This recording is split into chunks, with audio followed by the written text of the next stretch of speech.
एक गांव में गोविंद नाम का एक किसान रहता था। वो गांव का मुखिया था। एक बार श्रावण के पवित्र महीने में गांव वालों ने एक कथा का आयोजन किया। लोग दिन में काम करते और शाम को कथा सुनने जाते। एक महापुरुष कथा सुनाते थे। एक दिन मुखी गोविंद अपने खेत जा रहा था। उसने जमीन पर एक सुहागा पड़ा देखा। वो उसे खाना चाहता था। उसने इधर उधर देखा कि कोई देख तो नहीं रहा। आसपास कोई नहीं था, इसलिए उसने जमीन से सुहागा उठाया और खा लिया। शाम को वो गांव के अन्य लोगों के साथ कथा कहने गए। कथा समाप्त होने पर किसी ने महाराज से पूछा कि कल कौन सी कथा सुनाएंगे। महाराज ने कहा कि कल गोविंद के गुणों का बखान होगा।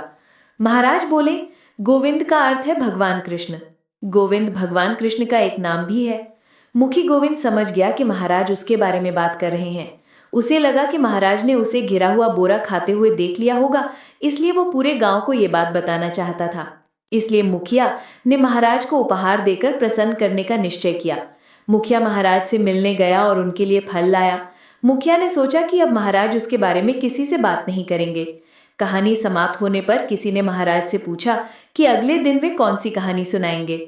महाराज ने कहा कि वे गोविंद भगवान कृष्ण की कहानी सुनाएंगे।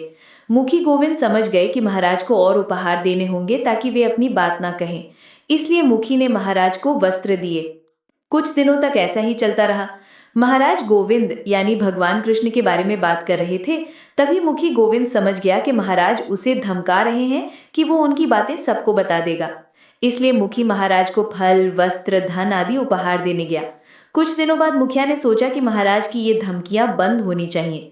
कहानी के अंत में जब महाराज ने कहा कि वे गोविंद की कहानी सुनाएंगे, तो मुखी गोविंद उन पर नाराज हो गया। उसने खुद अपनी कहानी गांव वालों को सुनाई। उसने बताया कि एक दिन उसने लेटे लेटे एक कीड़ा खा लिया था और शायद इन महाराज ने उसे देख लिया होगा। तब से महाराज रोज गोविंद के गुण गाते हैं। ऐसा कहकर वो उन्हें धमकी देता है कि वो ये बात सबको बता देगा। गांव वालों ने महाराज से पूछा कि क्या ये सच है। महाराज ने कहा कि उन्हें ऐसी किसी बात की जानकारी नहीं है। वो तो गोविंद के गुणों यानी भगवान कृष्ण की कहानी के बारे में बात कर रहे थे। इस प्रकार मुखी गोविंद ने एक चुस्त पगड़ी पहन ली। गांव वाले उन पर हंसे।